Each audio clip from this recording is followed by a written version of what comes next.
sorry. So, apa bu? Koi bay Russia. Ya? Lo ket fung. Hai. Pero pa ame, yo sa bay nga. Ah, pero may mainnya niya kaya sok meron kit. Pero do kam biki ngeu maru sin lo ket me. Ini so ko dua di sofa ngam. Như vậy, cái đó vô phần lệch đó. Cái đó phải để cùng mấy đây đó, để câu tình yêu không chích đó. Iro ba ya, wa hack kita kalau Facebook. Me ko mo ring ofe ko ya, o ke fie famous ka sen solo video. Dia wa mo Là cô đã request rồi. ka kau ngai sai prop, pa manusia no password ke miuma. Kala yo po kalam. À, đây chỉ cái password. Cái ngô phía mang cô đây, ngô mà đeo phẳng. Ni ai, o ke ko fa kamanga, pa pa na password. Mai ya maki ngwa, ka kau nga luang pa mau nginga. Ya ka kara lo po kalam be lo email ni, mana online banking. Ka ngara kara me online banking e ba ka ka ko lan. Rồi, bây giờ wa hack một gак. Hai. Sao đua cả là, đeo quay đua cả là. Di supaya mereka mai mangkua. Kau lavang fa po winga po kalami kemiuma a update system. Tengo pinga fa nga le koi virus sa machine. Awa, ko pon me le virus so vai. Desi mea. Lima fail Facebook friends. Kay doy ka nga. Ang kesyo nga share ina makuinga ng personal information online. Teka, wala man puyo me ko kingum pam kalanga. Wala mena ka nga vai. Alo le samsearch.gov.ws di pokyen ka wala mero kupu. Wala samsearch. Wala vai nga le fe ngai malso ina. Ya awala pa so tula puno. Ne lungo penga sa pailang. So ta inga pa check konos. Sa buhay o awala ya chacho chepa nga ina. E malo puya yalom fa na may chacho uma. Awal pa tamala cyber up.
One more.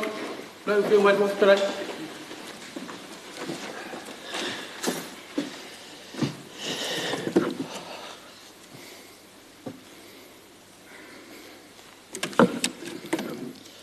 Ile swaf pa ia le tuol te ma le alo ma le nganga pa ia le ona malosi malava o le lofa e fa vau no le pule awao le langi ele le tua na o ia e fio me o malava ma le pulenga fa nga ina tangata nu mal Palemene o Samoa i tono tua oin fa sino ina mai tu la fono le tua o se tofi pa ia tu fa solo tato talo o mato tua se se mato fatansia le nganga loto maolalo lo pure faito tasi ne toifo lo fa unha mana i lunga le nei Palemene fa ton mai oe na ia ton mai mato felafo la fo inga mo fa sisilina lo lava vi inga ma so fu la le leo tangata nu o Samoa no mato tamai o le langi ia pa ia lo suafa ia o mai lo malo ia faia lo finangalo le lo langi e pe no faia le langi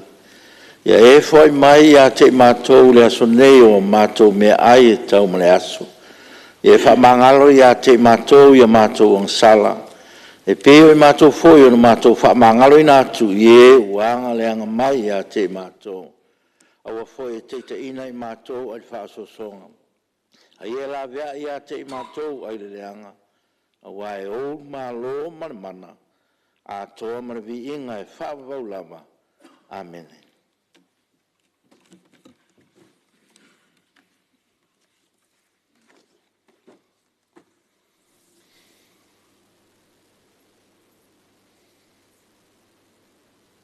Aftai.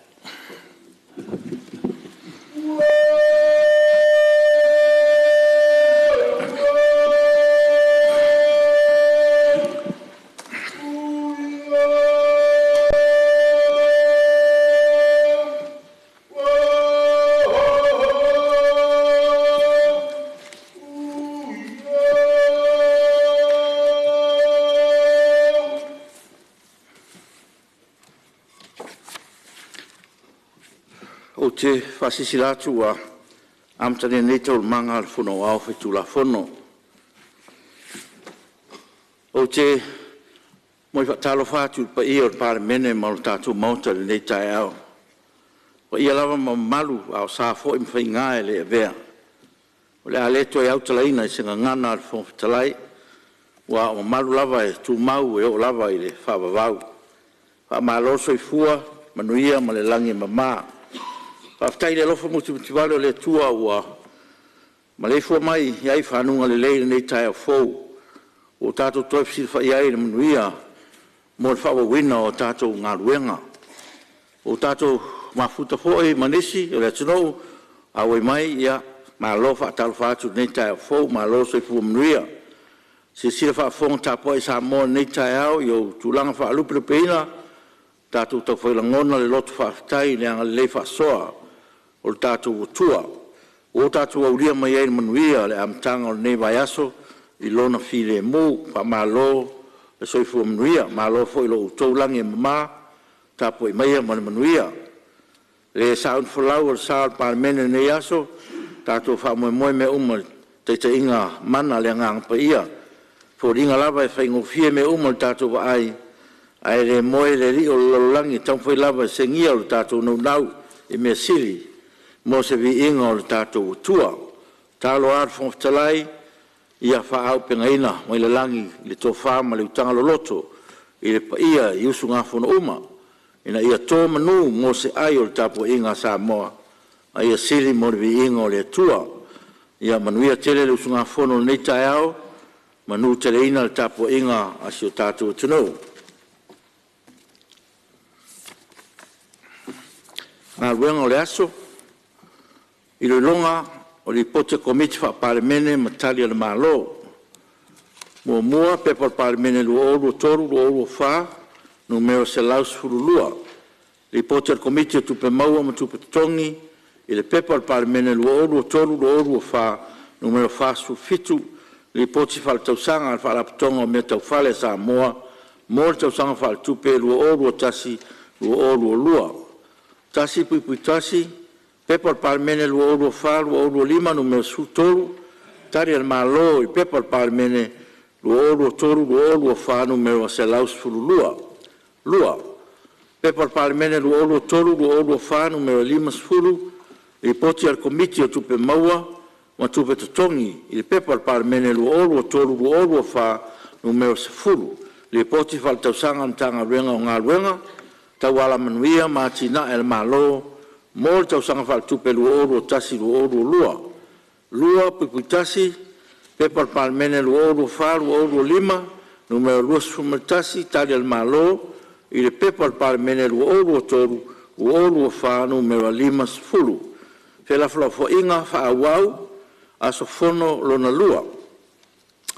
E tolpota o manga fono afe tu la fono les freile, lusu fai anuari lua o lima o mai sao noa, le fionga i suis fono mo le pata i tupai lunga.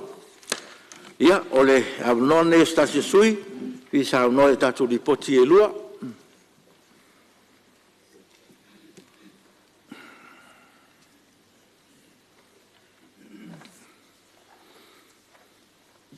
Ia, leo mai te watu atonu whaamreina fo i sui mamalo o palemene. Ia, mele, ia, la fatuia lau fionga su te fono.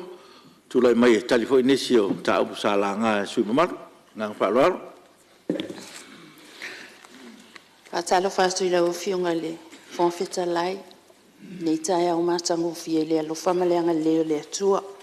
Apean patalo fastu i lau fionga ta mai tai palemia, ka peneta.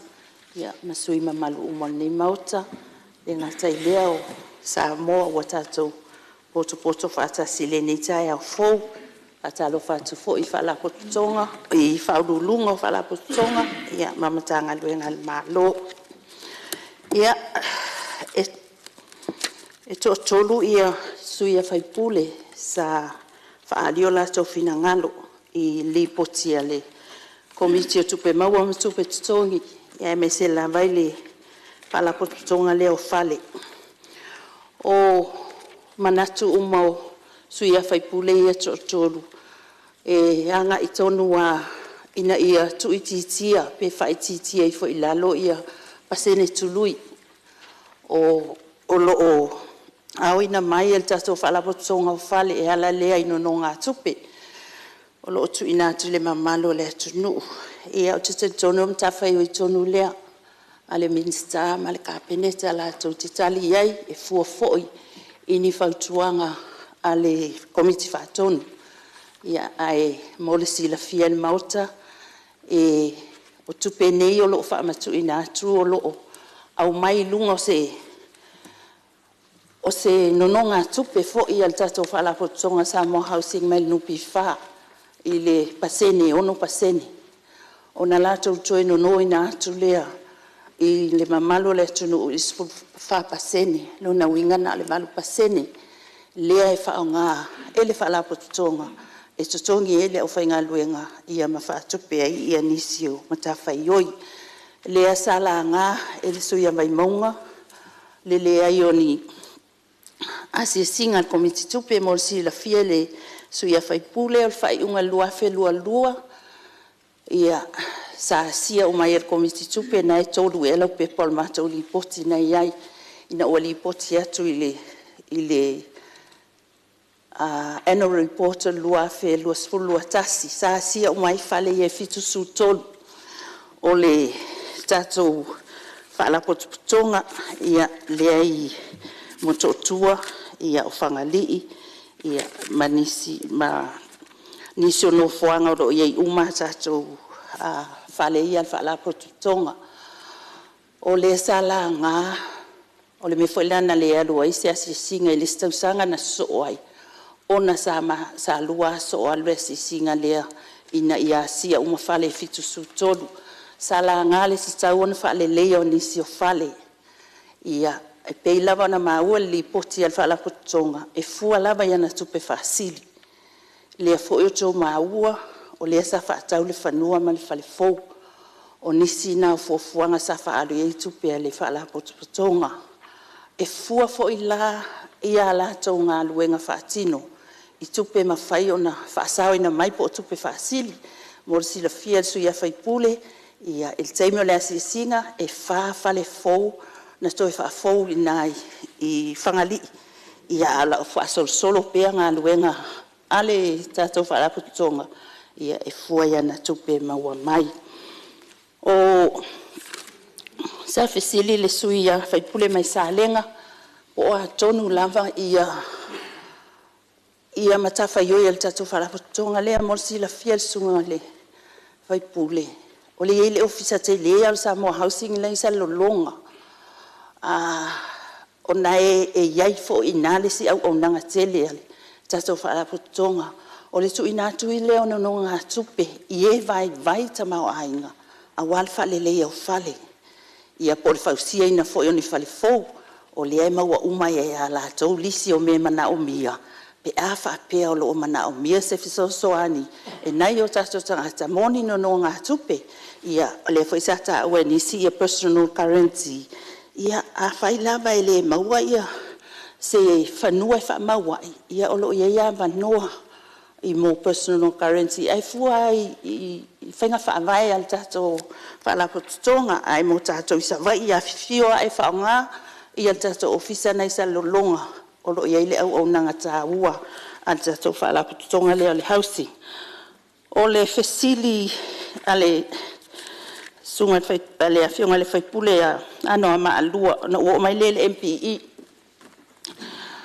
o fionga fontalai le mai tau tola se le ya fionga fionga su te folo se tu asula no ia fatala fatu le mo no mertas ma walunga fo le taia le fionga fontalai le fai mai fanunga le lei mai tau fo vai aso tona ia ne wa dia ne vai aso fo ia pa malo le fionga le te taino ne mo ta pena fo na tala to le fionga le mai tai Palemene sui Palemene a fionga le ma mai tai ole minister kapeneta fa filo ia tfoile fionga le te tai le tuangai ma sui te tai ia mese sui malole nei malo ma nei penga Palemene no sa fasili le nei sunga fono I tulanga ia se singa ia pela le mai tau le o tale manino le fionga te fono sa alwa se singa ia pe mai tau le poti le lu mane moto le lu atasi lu le ni se singa o algo lu mai I meio visit e pela le mai le se singa le si tala fata o tu pe mena e stalo atuai e tau na mai mea mautino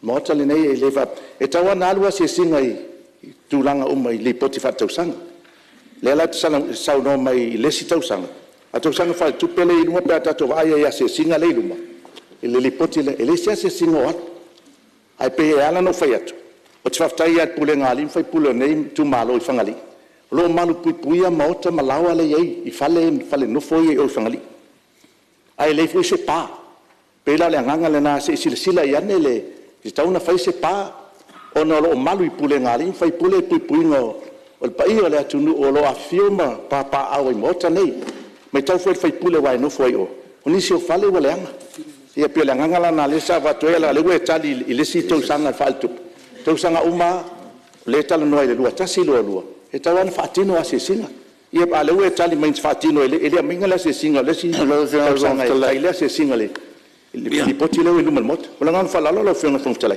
ia on se tu lai mai sa ma fo e faiam so sani ia sul committee il mato te fono au te tula ia tu e mta pula se singa o le chile me fenga tai na lu se singa o le ai o tu pe faia fatino se singa wa faia se singa e le pena na tula ia tua o lo e tu pe e taun fa a mese mo me malanga ina pe o savai pela alta silina fengata le asi le fia te le na tapa mai ia se singa committee ata fia tu el tatu officer nei on wa le lava se leni e mal vanga lo na lua lo fionga al fontalai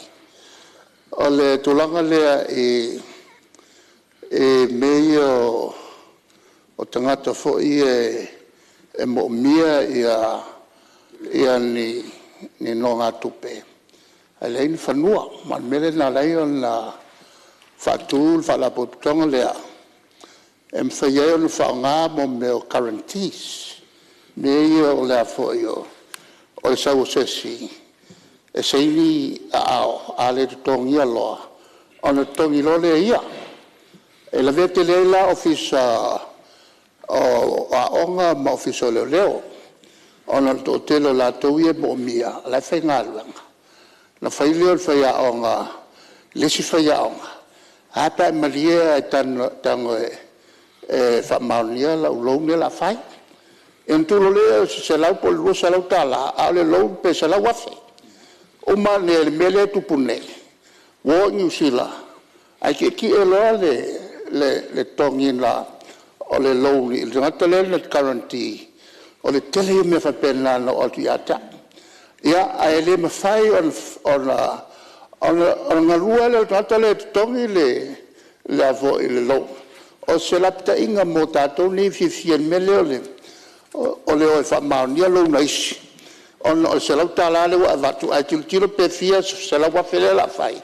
Ia ki ele a ki oe ele ailo ainga. Lao se whautuanga. Pakai. Maloa, ia tonu whamarina ngalo le suma malu.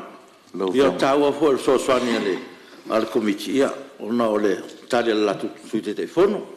Ia ale manaia. O fitalai. Ia, se tu lai mai lau whionga, Mr. Ngalong te. Ia, whaftai e tu mole amanoa. Ia, mantua foi lau whionga le tūlanga o le whatupeina o asisinga nei. E o tūlawa le kāpeneta mo le pasiaina. O le tūlanga la i asisinga, i re te lea se tupe whaaluai. A leo sau noa taitai o le tuangai o le lea se tupe. O le vaitau le peimi reo koe vai aku tausanga lea. E le io aku se kārsanga whakomiti. E pasia mai se tupe mo asisinga. Pe o le tau whasa o ngā tuna. Ia o lea e lava le whasoa le. Tato malo ma le whalwala. Ia, bole. O te le tu ostanga te pepelo peki tono le mauta le nei. Ia. Mea o te tala no toi me mo. Ia, malo. Ia, lau whionga. O lai zira fia le lei lava e le taitai e le tuangai au Palemene. E whao uma tu lava i a tarsanga komita Palemene. E pasia pa ise tupe o e whatino ai.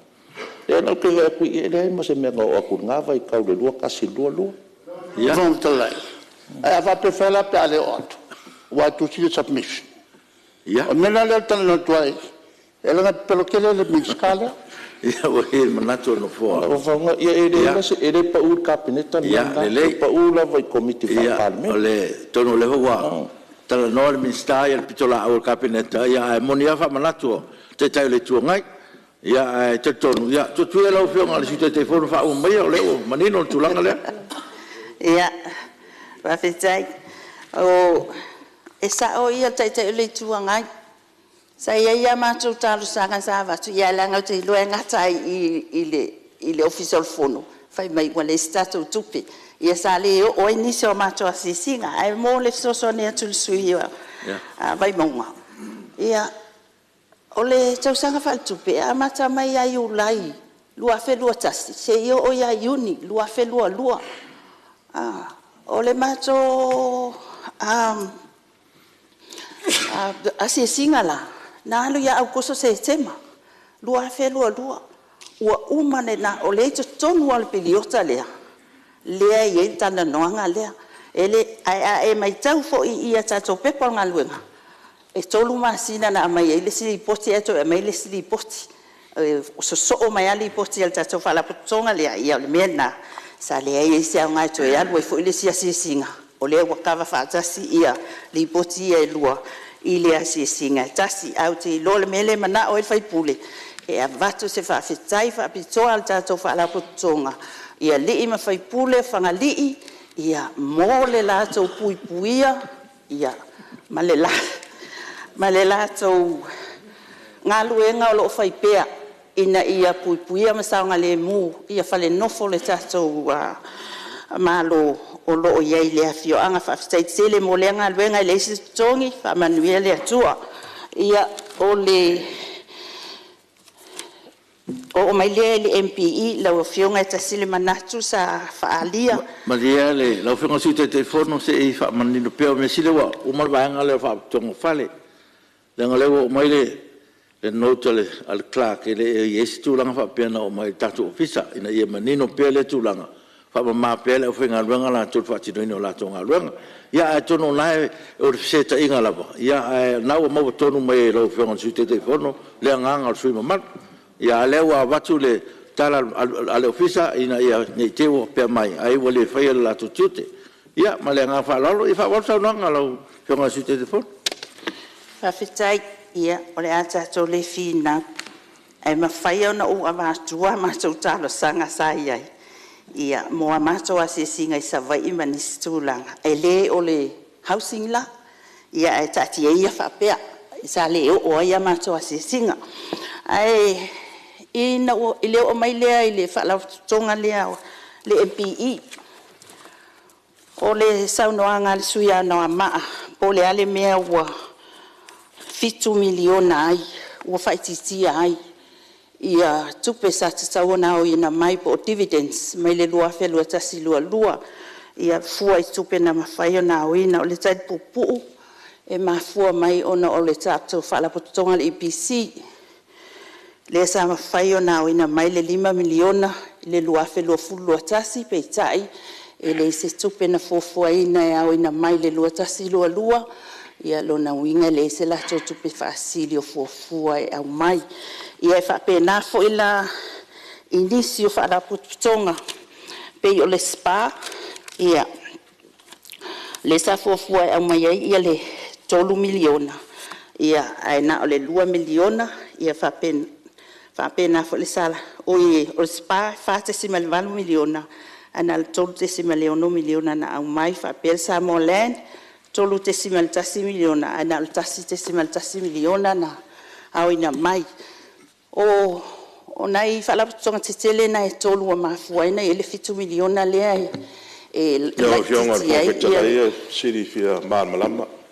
le tu mai le su malu ana ma numero na le sabsingi tonon ta upula o le maua mai 5 miliona le sa tauna ina mai fala tonga ia le la o mata wat o no winga fa le tonu tu langa tau seleni fala tonga ia po sa tonu le ia le sa no la fionga tai fono le EPC ia mtua le stupen bo o no winga la pe mata wat te le fa le tonu ro ye EPC le se tupe ia o le me fuanga le sidi atu o tu lang tonu na o yenta to EPC po mtua fa le tonu wa o le se tupe ia fu peso ta to moli le winu pe le weekend moli la tu langa ta tupe la o fionga tai fono i le EPC ma isfara tonga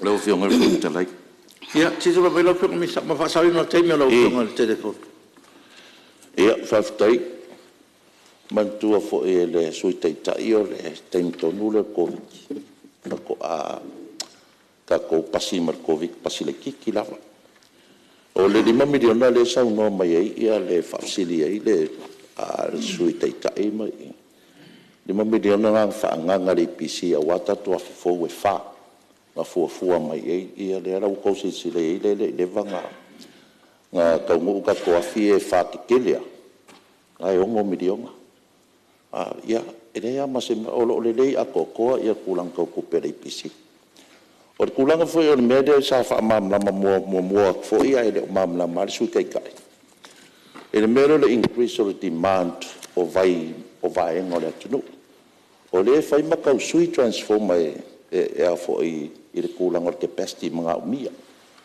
o ke de ave no fai ko o kai mirenga fa pa o ele kisi o kai minge o kofu o nga mu ma le ku ainga o ngol pa o le kisi o le lai fu e nga ruanga le EPC ele ma fai nga ko le EPC fa nga ruanga ala o la pa e ka wang ka pere fo ko sila i fa silanga e ku inga ko e le rua aso e amakase nga ruanga ya pe fa manga nga lo fio a le kupe ia le ko le EPC e ma ka kier ma fa lo Ia. Ya o fio ngal fo. Ia se no ko le fa mama miska. Ia e masalo se te mi tai le fio ngal tai fono. Wa masalo la to mo se atoanga la to le sai lo ina e tulanga ia. Ya fa u tele namba musini me ala sa pe mai pau isa vai ba pe so lo fe ala ngai masini. Ale pe so la nga pe pau ba ko pare mi le weekend. E si la ngai e de kan ku punga mea. O kai le tunu. Ngai ia le mele ko sa mo e sui kai. Tal mo mai no fionga mis. A hui de kwa umangei ang o fai aku. Fa fi fo. Nga au mai de kupele. Na la wa ia fe lua sa vai. Ele ko i pese pau. Va nga fo wa ku ka ka fo ka so ala lo po mori ia po ngila au e pa u ka pe.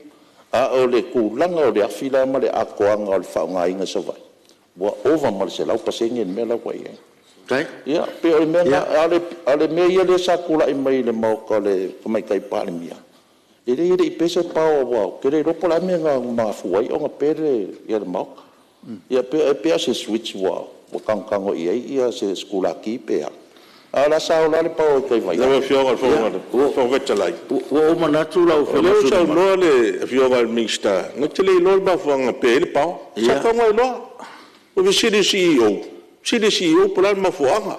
Ia, o mana kupumbe e kai ora tunu. No fio ngai di pese pau.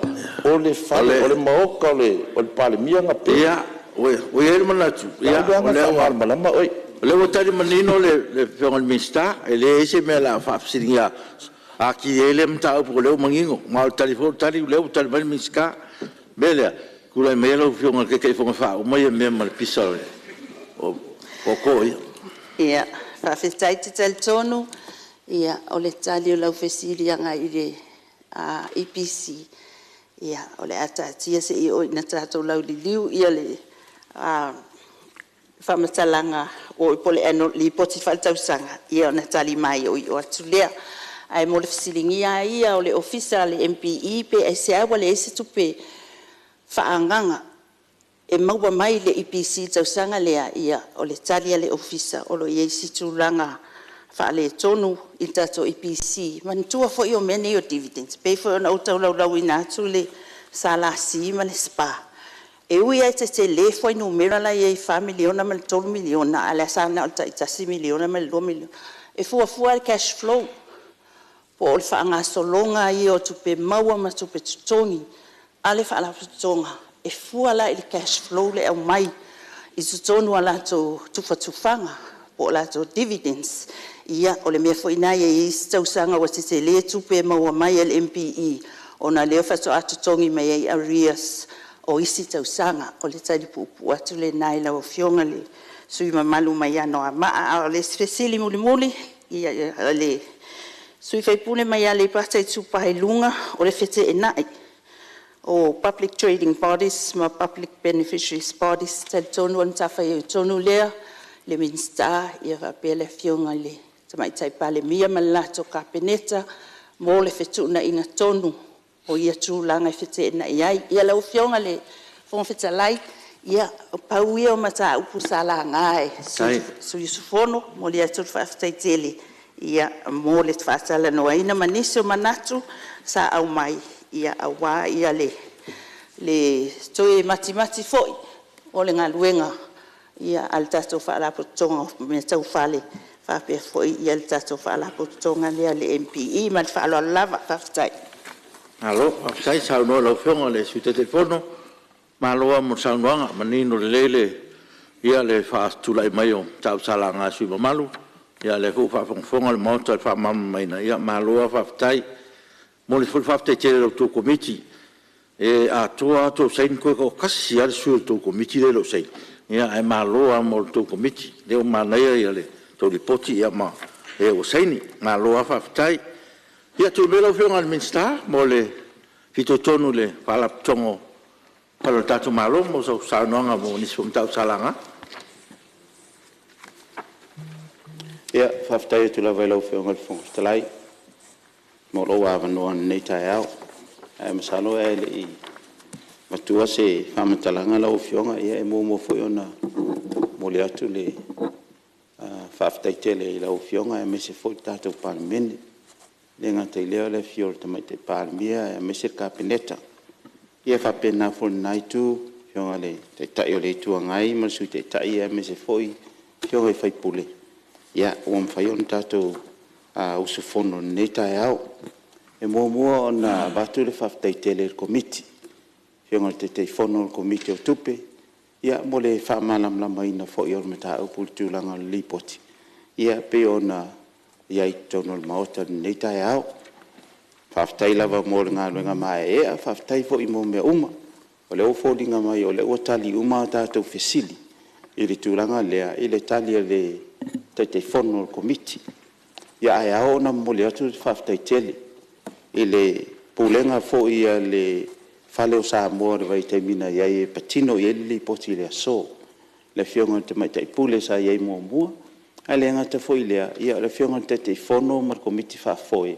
E patino i ele li poti nei, ia o la tau le sa fatino ina umanga luenga nei, ai le io ina suia, i le whionga le li pule o lo i ele temi nei, ia me se fo ilma malu o komiti fau ua tūlai mai.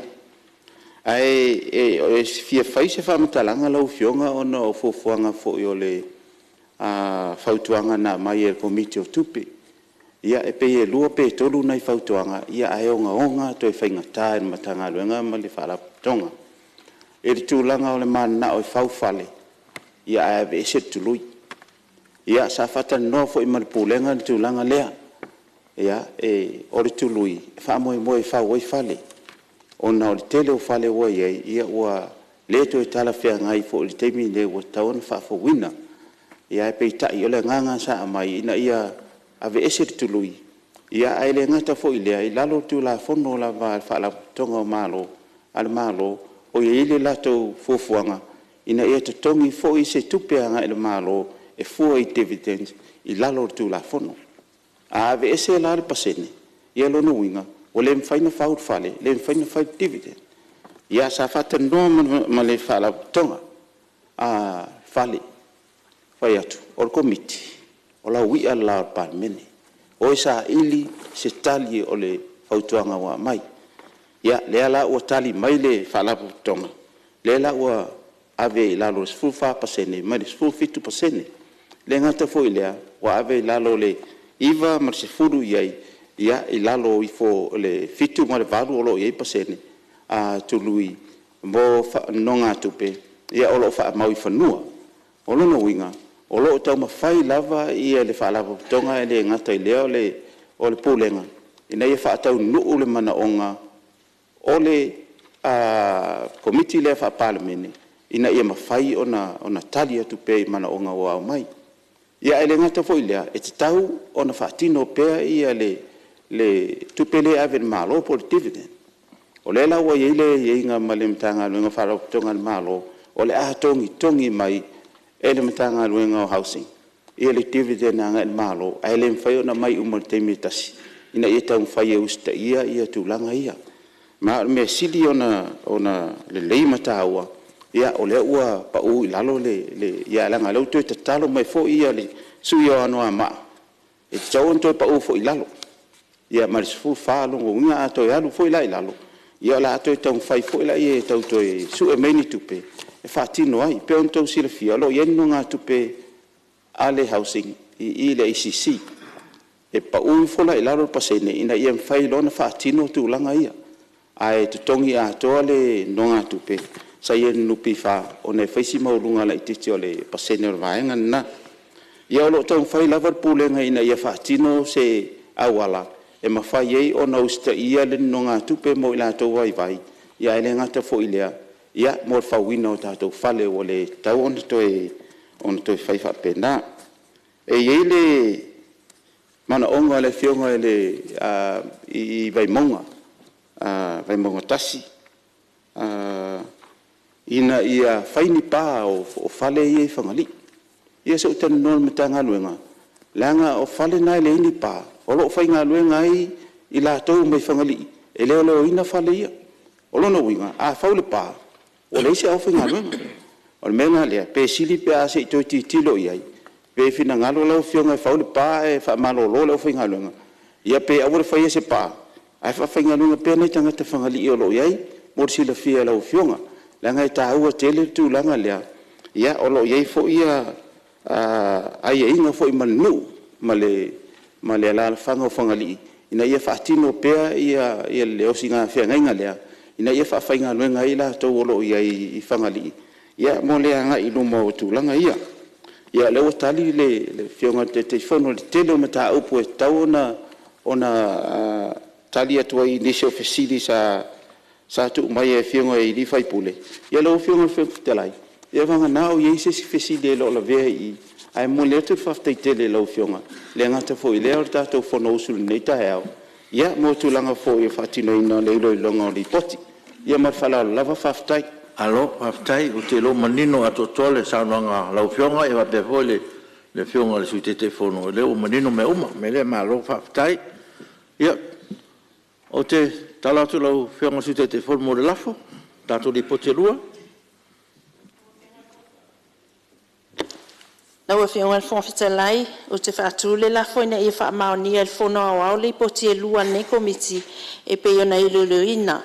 Pe papalemene lua whelua sutolu lua whelua sufa numera se lau fululua ma le pe papalemene lua whelua sutolu lua whelua sufa numera 5 sfulu. Palua e le sui o si umu a pe por sui o le whanga mwhale a se la psili po la whaamaonia le lafo e whina ngalo e sa nomene ioe. Au ese le ai ua manu malo le ioe. Tu le melo fionga minsta mos la fole li potele. Tali malo. Nau fio fontalai o te fatu le lafo ina ia fa maonia el fono o tali el malo fautuanga komite tupe ia matupe tong lau fio. Alua minsta ngalo tele va per minsta tupe minsta soi fu malo roina sili po fa maonia lafo e fina ngalo isa no mele ioe. Au ese le ai ua manu malo le ioe. Tolu, Pepal Palemene, luoru tolu, luoru fa, numero iwa sulman tolu. Li poti al komiti al vaenga o atina ese. I le Pepal Palemene luoru tolu, numero selau ono sul 5. Li poti fal tausanga al pulenga sua vai, Samoa, molto tausanga fal tupe luoru tasi luoru lua.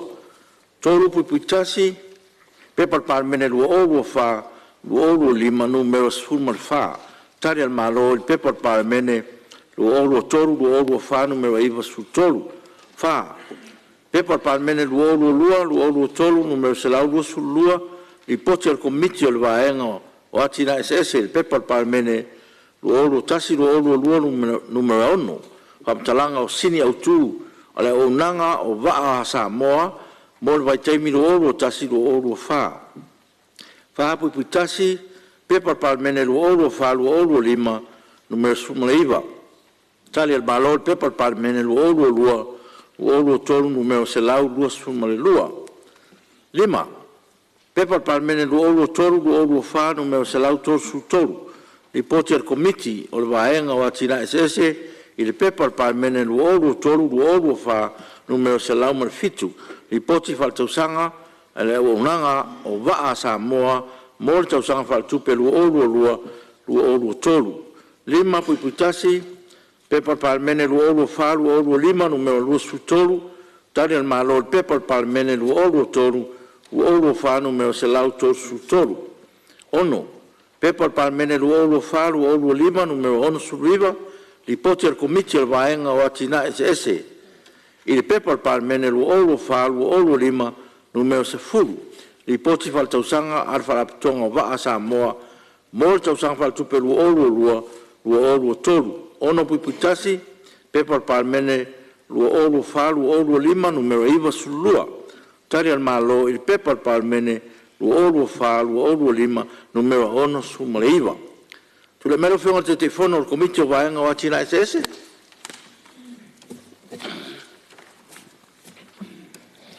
Aftai la wafionga le whangawhitai mo le awanoa. Tala wha alo i atu fo i la wafionga mo le ingon tātou Fonotaga le nei asu. Ma se fo i o le ngai tu o le mota, ma tai Palemia ma le kapeneta. Ia, wafionga le tai le tua ngai ma le tu o le mota. Ma se fo i o le tapua inga whaurulunga ma tanga ruinga tātou malo. Ia, ma Samoa poto le ni tu aso.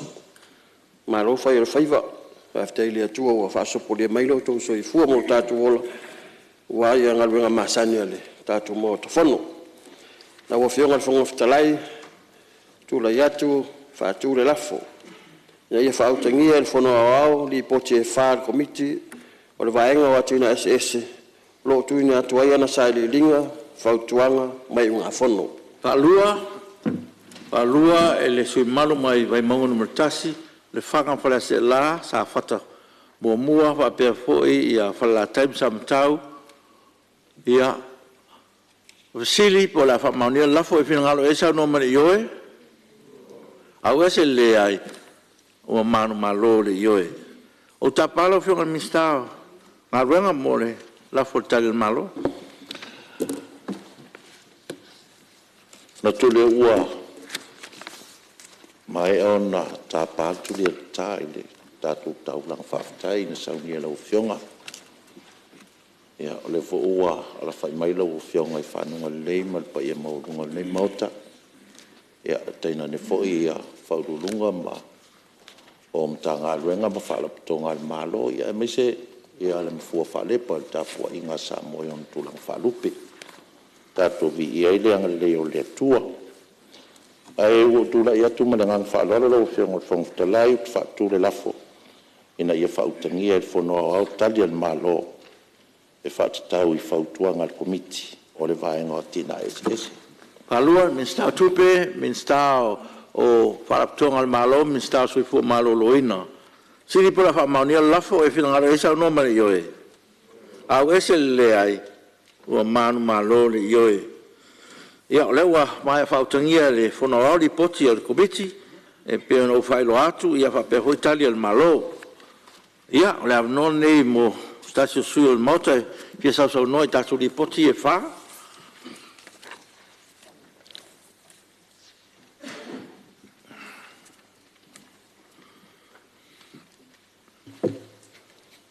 Ia, tulai mai lau peonga le sui malu, o anoa maa numero 2, ta u whaitau au ripoti.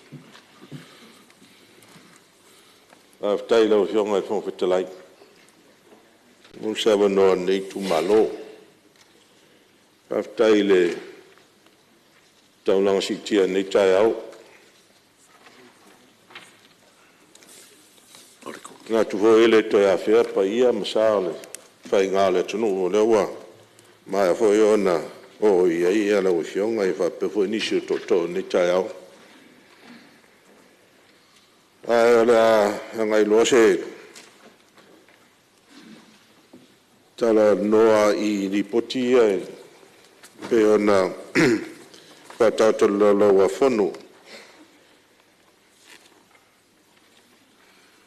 Ole pulenga sua vai mata watu lawa whionga I le whongwhitalai. O lau whamauina ai se tupe pa u was a net loss. Tasi maritasi miliona. Tupe pa u. Il piliota lea. Pena mai li poti. No, mai le lua whenu sun ma le lua.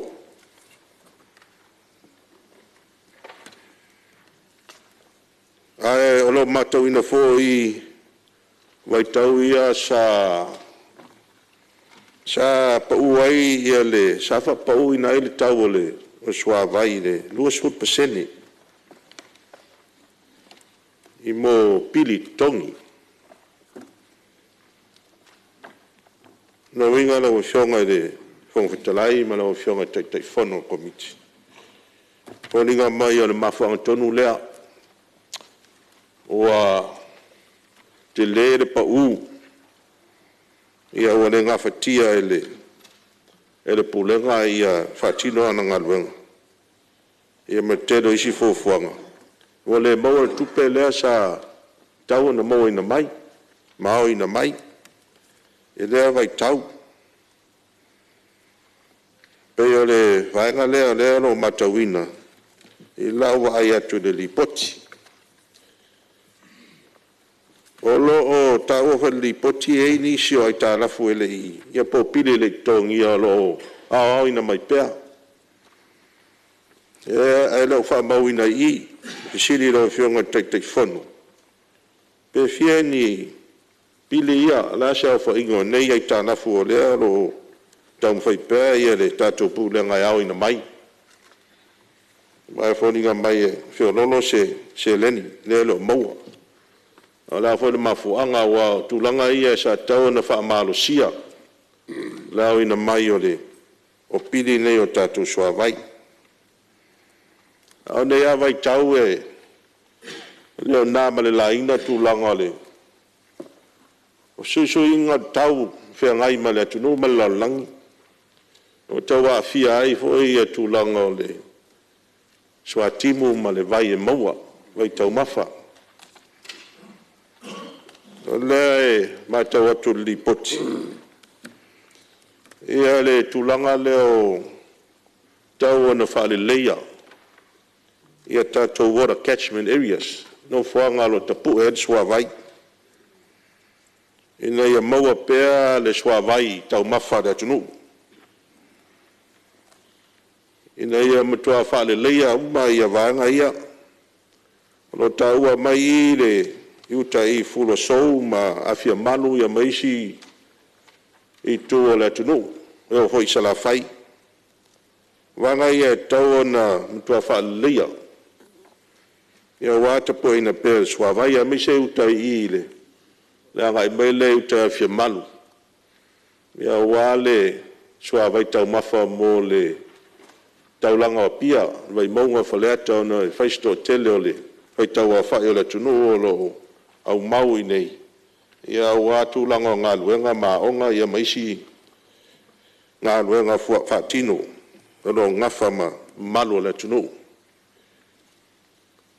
ole siri tuai tu langa tato fatano ale sa fufua e fausia I alawa te po mai sua vai le mai ngai afia manu ma isi no fanga ia uta I le to sivi le mai monga mal faleat ia wa le lava sua vai mole tatu taulanga pia o leva na tatia le nama bloket ia le lava le fatinoina a o leva na pru ma pasia mai le fatupe la langi le tupe fatino ina bloket tele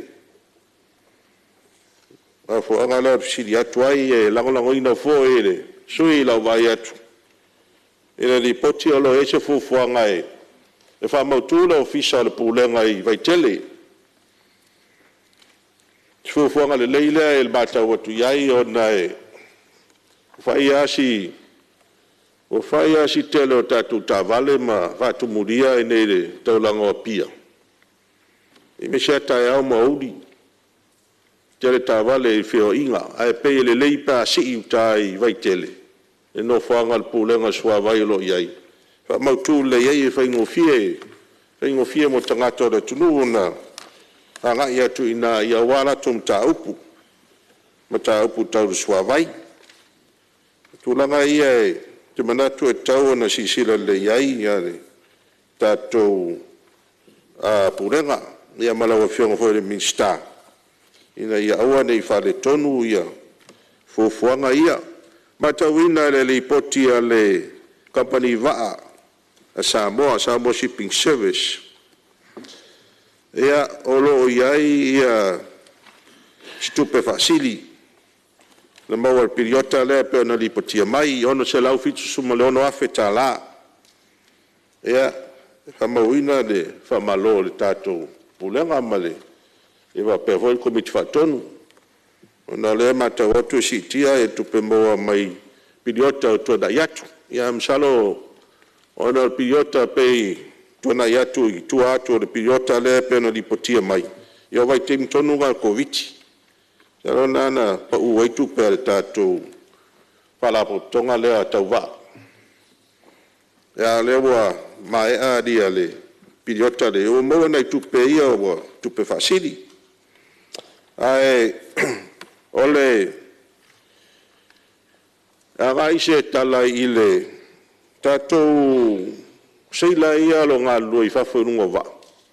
O le mata watu piota de 2% o latou. na whaamuta mai ala tō kod karate, ngā luenga I whafu.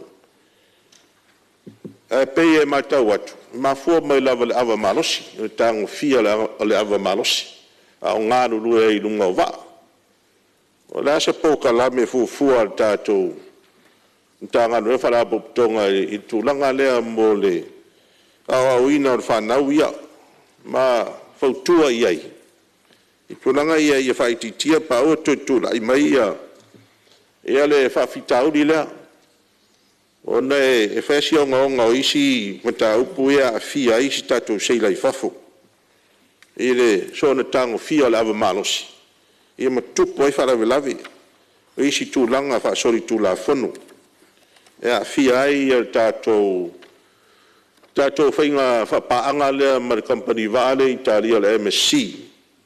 Le mo wai awa noa nei tele awa noa ia mo mai mai tāua tele. Le ngatai e tātou seila. Ia whapea fōi ia le tātou sosani le tātou tamau ainga le tunu. Tāua tele ia le tūlanga lea. E tātou whanau ia mai tawana toe tau sanga pea monisi ia wanoa wa le mai tau atu. Le lava lo to tele lava. Ia lo le tunu ia onga mao tau ina tātou wa onga le malingi le I morinu. Ia wa ia wanoa mo la tau. Ia peo tūlanga ia e lo wawa ia tua I tātou di poti ia. Ia e mo le atu whamalo I pūlenga e tātou mtanga luenga ia malo le ngā lulue. O le tātou Shipping Corporation. Ia, o le lava lo o whao per tau tua lea le maua foi isi di poti ia pen whasalau mai o lo sauni foi se si wafou e mai o le tunu. Mo le wālava leo sa wai ma mo polu. Mo whemalanga inga le tunu. Ia, o se tūlanga le foi le tūlanga pa whai e tau nuu le wha moe moe. Ai tauna mai se waa le lei. E sui ai ia waa ia lo iai nei. A la se tūlanga a la se tala mai. E na fui wha moe moe tātou company lea o le Shipping Corporation. O tātou malo. O lo moa na I tupe whaasili. Ia se tūlanga le lei lea. Le moa le miliona le piriota pena li potia mai. Ia tūlanga nai ia fo e mo le toi de famalo ma le whaafitai. Ai, olo mo hui se li poti. Pea piriota fo ilea na li potia mai. Se isi sira lau e fionga al minsta. Ole se malanga al tātou waalea mai se la fai. Ia masina November tau sanga tutua pea di piriota lea. O lea wha pea na o lea wano atu kapteni ai ave mai se seila waa mai sare longa I mulfanua. O lea se li poti mai o tūlanga lea. O lea se suenga na fai. Awa awhai o lena ave mai le seila e le kapteni. Ia popo ed taufi. O a tupus whaave lavi. Ia, su e le se lai sene ave vaale. A le seila na mai ale vaa. Ia, mai se ala pa fia in soi fua. Pa tupu mas whaave lavi nunga alvasa. Me ia tau na si sira le iei le pulenga ma lau fionga al minsta. Ia, ma fai ese fufuanga ua lepe fōringa mai. Ua fai whaasalanga. Ia e mafatu whaasalanga al kapteni le saulwa. Na ero whaasalanga al seila na mai alwa. Ia e tauna awatu whapena I luma. Mo se saunanga whaamamalama I e tūlanga. Ia peo le ngatu lea lau fionga tu sa menei poti. E whaftai mo le avanoa. Halo, tau noa e lau fionga le. Sui mamaru, ona maanu marua. Ia tule mai sui whaleta tolu.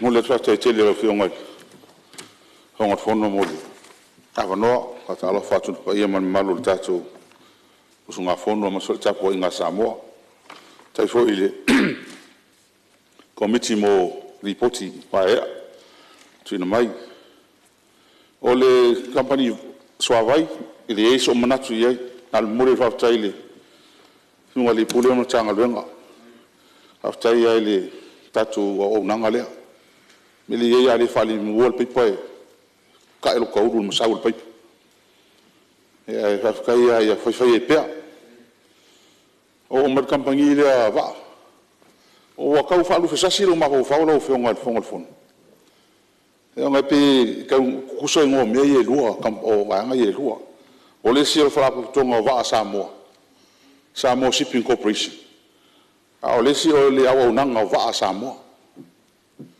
ele ka o nga ko ka nga ye ni ma lo e ka fa sui ngole le ngo nga la o nanga va nga ka fe nga le ngo pa to nga va wa me ka va nai nga i malato e pe o i le o nanga va il mele sa e me ka seila a pe o nanga i lunga va e chau na yai ale kiwa mai fa luanga mai le fa kwanga al komiki le fa luanga mai fa kwanga li poki e ku fa kasi kilo malo ku fa kasi ya e sa ma sa fa tonga va ma le o nanga va o lo foi la miska malo e fa lu foi ka le malo e avel ka le kas elem fai le mamlama la komiti te fono ma le komiti la lavan mafuanga nga o ile va a wai de o ye i di poki fa ka usanga le ia a me se fo i sini au tu on au mai sa ai fa tai fo ile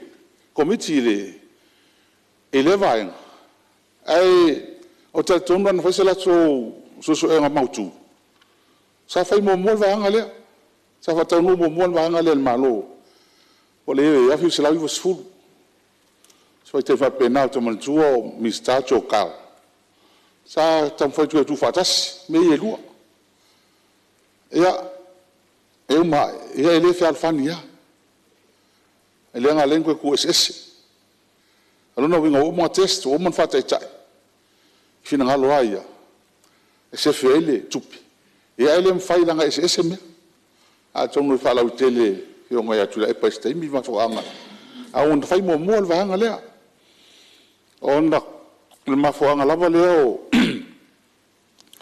o meio company va ha tonga va e patino lava i meta va ai ana o mai le ole me sa tauna e lo tal tu nunga tiro to ya le komiti wala la me la tu fa tonga mo e tiro malo il sa lava le e me se va ala ulo ya ela tani malo o isso ngalo fai po 5%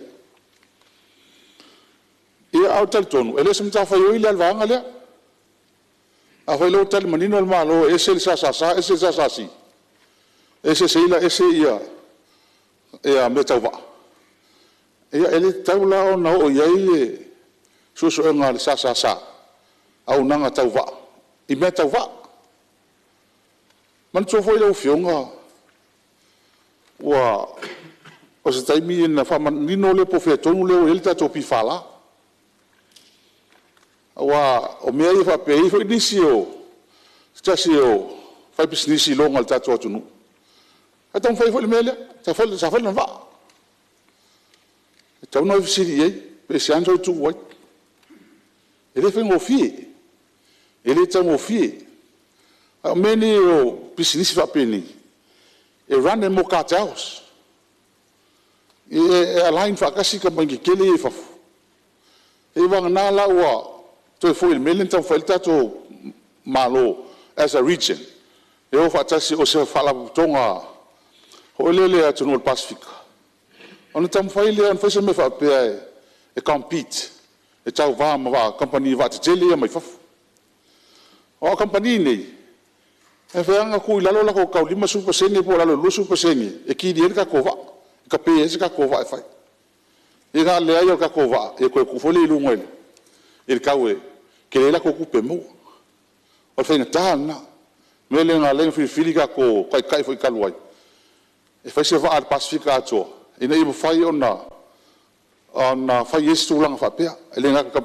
kapagiva lele le sa iai le Pacific ia feitai ane e foi faafitauli e mamalama ia le taitai aleni tuma su taitai o la'u tonu le sa faatalonoina le taimi o le va'a le alpifala'a o talitonu le ia le taimi nei kakosia ua tatou lena maia aulana mea e tau ona saga'i ai lau fautuaga i le komiti ma le sasasa alau esi tatou ma le mele ae tamu fai e tu'atoa le tou malosiaga e tatou seila ia i mea tauaoga afai ua tele tatou alu fanau i mea foi le teno seila foi le iluga va'a teno me foi e aunaga masani ia ua tau ona tilotilo e fa'alautele fa'ato'atele tagata e train ma aoga i mea office level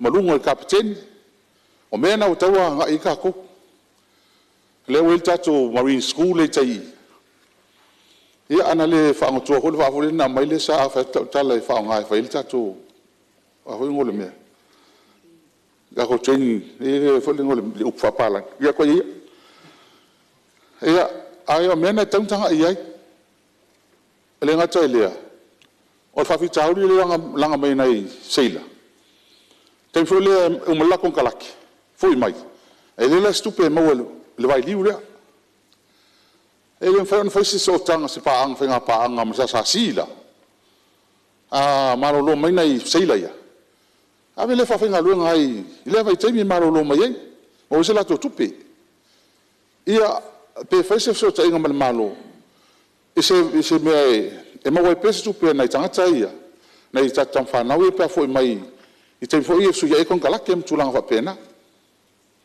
e le hata e lea o latou tupe te ua pau ale o le meaga mai lamakaga fa'afikauli e kakou o kupe agai seila ma kokogi o nupi fā mea na le sa tafa'alogo ia so ia pisa ai ma talanoa ai aloe tale fa'ai atu taimi nei pe uke le asuiga lele ua iai a o mea gai kaugaga'i ai ia le sasasa ia tatou tama whanau ia onga ia mese la le sitia le tomai e whaamele i tatou a me tatou wale le tai au ia e mea me mkako kam whangau le o kere pailaki ia ngaka kai whafoia le wale le kongoi mi hui au nganga lau kere ia wei ma ofisa ma ngaka whafoia ia wakakele ia hapena foi la ia me o tau na o i el tatou company va ele na tia le tele o le sosoani o seile le tatou tamainga ia ele ngata le isa global orgaluenga nei fasila o la langi ato o isa tonu le Pasifika o la to tupe au tule o la to seile i fafu e tauna tanga i ai le tatou ona whamanuianga ia tatou seila o le lipoti le ala ufuanga te telefone fia manino ona ia o le tele a lipoti ia mai lotu faitau whapalagi ona e ngofie vawe ela se faitau mamlama ma ngofie ho o faitau le whapalagi te le ala whale tonu le mai i le lipoti ai o faitau tu whasamoa e mutua vala se ale e whasamoa ma whapalagi o le sa o whasamoa ai se whapalagi e tanga e foi langa e tele o le misleading ia fai puna saua a pe mai o tele o tam hanau ia se le vai le ma malama nga lunga fai i lunga va a pe le foi na se le tele ma malama a fai tau le fasamo ia le ai o le fa tau le tala i me foi o career day foi le tam fai fa tosina me tam meti o va e o nangale ia o tala lana le sa o tamiti nei e le mama lama kero ka meki me ka on fa se le ko le wa la ko interest e le wa la ko ma ho fau a o careers nei o nanga nei e te le ala vanoa e ma wa la ngalu so se me te ali la langi nei e le na tia e te le nei a alon fa na sa mo sa fe vai nei i sa mo e se lok fifia ke New Zealand la fia I va New Zealand kap kengi e ake mimi ka ya makala ngai kama sa fia I ngai va o porum sa vai o mela na e ta ua tele e o nanga le ta toma me fai ni ai ole tulanga le ale fautonga committee e tu fa tasia va ngai e lu ia tatong le manino talen maloma foanga le o fa luana mai ele talfe ngai ole tato ole company ole bele wafu la ufio asa e fu tu inga le sai e malo talwai ta tia mai domestic wafu ia domestic wafu la lole company va ale si ele fe fa tasi la tomo ai la tomo fe mo fifo no maintain I concentrate le spala to international I wafu kele ia la to nanga ia peta ia level to isu inga le vai tau pe pona va nga tau tanga ia le malo e me ono se fe mel tu pe me fe mo fi on tu fa tasi lalo sa nanga tas ole tato fe malanga inga le sa va I mapo ole me fa tu nga le company va le sta usanga over $1 million le increase of fuel e lo todo le me fa tu nga si el pase se le aluquila ia ole tu langa na tau te mana o mai tu lalu pase e me se vale o polu mo sa va ele ola la foi lea e ta fiofia le malola o nanga lea ele na tia o tele alo ia fa business sa mo tam fai ma ia la to va ai fa tau va ma al malo ia ele me fai na umi to tasi minto sui ele me fai na umi va ia awai ola ran fa business la ko ia ran va al malo ia ele for piriti mo na tatu tangata ale va pe foi la ola tatu fa tamo ia va ia ngau wa ole la tu le mal tele fa fita o liva o al mele mai li poti mal malau matau na o fionga I mista o taimi o va se ma na ia mena ia lo fiu alu va ai taimi na ia fa solo atoa ele ai ma se akala foi la tawia ia o tala de mi nei fa pe mai o limit ia tu na I malanga o le weekend foi tangata al mesa sa wai e alu fa solo atoa ta tova ale se tu langa ia malisi mea o ma sani foi matou to foi le o la solua e fai ele maintenance solva e fu foi la malanga tangata I tu langa le a wa ta tau an fa o le maintenance solva le ta to vai le langa so o va la poi ia pelo tu langa na lo fiu mai tanga ia e foi fai le routine le o maintenance solva per masani ai ia fai mo fi foi ta to ngalo ia ele nga telia sama na ia me sai mo mua ai la tulo la ta vale lu con il pala lo tiki tu na fa ta tali na lo senhor si va ai ku ka vale ngi yo al mele wo ye I tai lo ngi su ngi kai mi na kai lo masinga wa so al mele lo ka ko fa ki ko o ai ko ki o ma ki fa eu ko fo I ku al ma na ia me ngai la wo lo tiki currency lau ke lel ka paka e mai tone tanga te tu wai pe fo nga ona ina no tai ngai ka fe malanga ia ai fa ftai tele mole alo nga komiti fa ftai fo la nga lue company va ama ya ona nga va Samoa me se ele mistama lo fe nga ben ia ona wo mo tai a to tolu ni la pe pa ia to ia la fai fa ftai la ya malo sa no le su man su la me su mu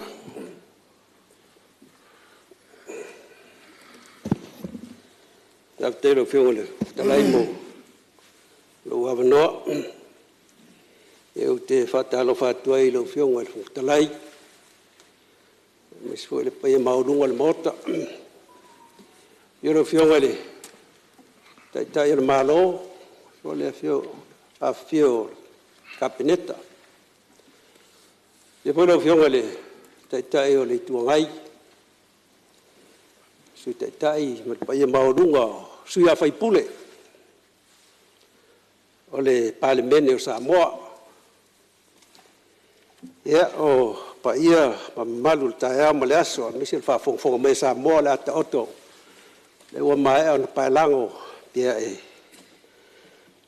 malu foi sa unonga talenga si malu Palemene o mai atu pia ma foi se manatu ile tatu polo mal fasangi sa ni le sunga le talai mo le tu pe ilu mo le tua ya le so i fua o le mota nei ya mai se fo i ole ta po ia sa mo lo fa pe na na te muli mai pe Fonotaga Palemene ya fa ftai sa loe o lo fa malo mal fa ftai le tai fono ya o tu le tu fa isina am tala pupu lava tu sai o nei lipoti fa tonga ma au nanga va sa moa okay after ile tai fono a mi se mo foi pule o suio committee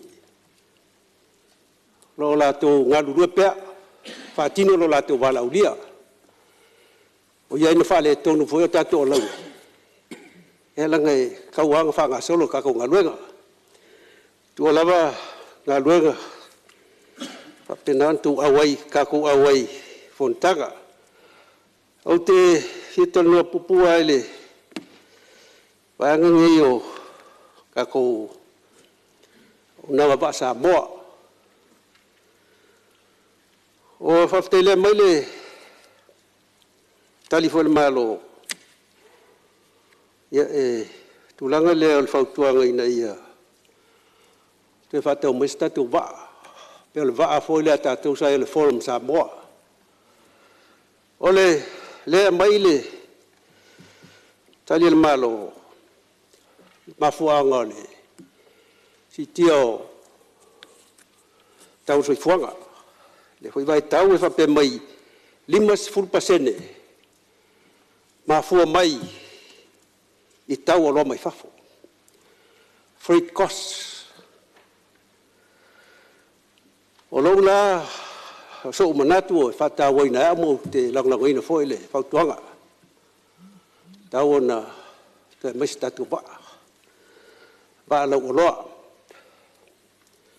salo tawa tu le va ale ngai ko le va le ta tu te pisa oi o le manatu a se va le ngapa o le pases le fengo fifa pengan me lo fio wa mai foi ko fa pa upasis ya o ko el malo ko ngau fu se vale pe ku langa sa yai lam kanga sa yai foi le ka ko vale ya le yang fa kingo e ka wala ka ko foi vale vale o lo ne fa fengo foi la ko ka ke le ya ka o fake te fa nga me kampangi ba ke le ya lo fionga le ngai ua o vai pina sa noanga lo fionga su malu ya te loe no le tatu to no man tatu te malo lo ma sa no taia fa wa sa noanga pa tatu te liu mai ya fa tati ese nga lo nga fono wa mo le malo lo ma sa no taia